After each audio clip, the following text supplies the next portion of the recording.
Gosh, I wonder what we're doing today. Listen to this.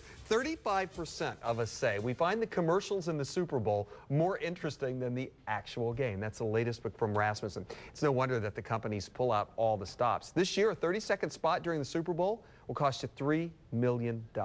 What, though, does it take to make an effective ad, be entertaining, and still sell soda pop, chips, Chevys? Karen Post is the branding diva, knows how to help companies get their message out and sell their products.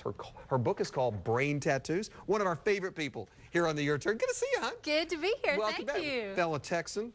That's right. Socked in Houston today, isn't it? They're having trouble. Aren't you glad we live in Florida? I sure am. I sure am. What makes a good ad? What makes an effective ad? What do you need to do? Well, things are changing because society continues to evolve, but humor is great. Everyone loves animals. You've got to be relevant. But I think the key this year is, can you leverage what you're doing with the Super Bowl spots in the internet? Social media, Twitter, because that's really, it's a different game now. And if you look at these really successful spots, they've got contests and after show stuff, right, and that's going to be key. I'll be honest with you. Well, we're going to be seeing some of them throughout the day. This is a very funny Volkswagen ad that we've seen earlier. Kid walking around as Darth Vader's trying to make things happen.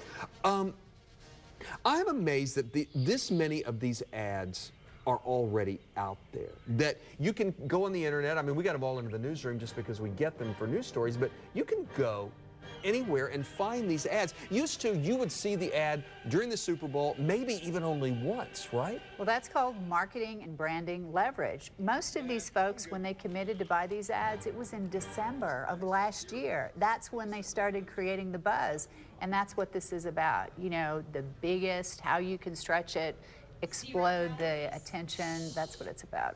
And like you said, and you got it. I think that's the Kim Kardashian ad. Is that what we were talking about? No, this is Pepsi. Oh, this is the Pepsi contest. Right, user-generated creative, which is a big trend. Is it? And this was that ad, I believe, is out of from somebody in Orlando put that together. That's cool. Yeah, it's really cool. So, and I guess you vote on your favorite. Yeah, you vote, and then they produce the spot, and then you have your 15 seconds of fame, and then maybe a future in advertising. Wow. All right, I'm going to go back because what is the benefit now of getting that ad out early and have it seen on the internet, have anybody have access to it? And because by the time you get to it on the Super Bowl, maybe a lot of people have already seen it, but does that matter?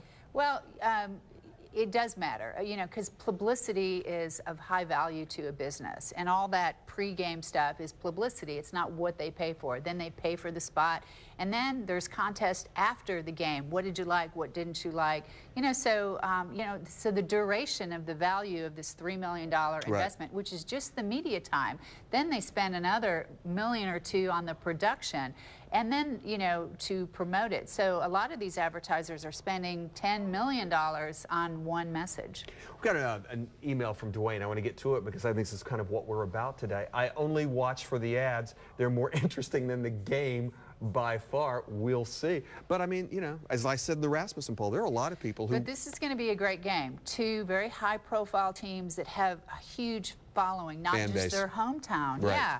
So, you know, they're expecting record-breaking viewership from this Super Bowl. I wanted to get to that commercial because that little Snickers ad from last year, and I don't know what the budget was, but it probably wasn't huge dollars, right? I mean, that's the one we all remember, and it brought back Betty what? Oh, it was a springboard for Betty. Yeah, it was great. And Facebook didn't hurt her either. And this year, Roseanne Barr is taking her place, so she's getting... So the Snickers ad this year has Roseanne. Mm-hmm. Wow. So let me ask you this question. Do you have a favorite, I don't know if you have time to think about this, favorite Super Bowl ad of all time? Because I've got the one. The I know Joe the Green, one. I think, is a classic. The Macintosh. That's mine. Yeah, both of those are way up there. But I've got some favorites this year that I've already seen. All right, I want to finish up last year because I want to finish and then I want to move on and talk about some of those this year.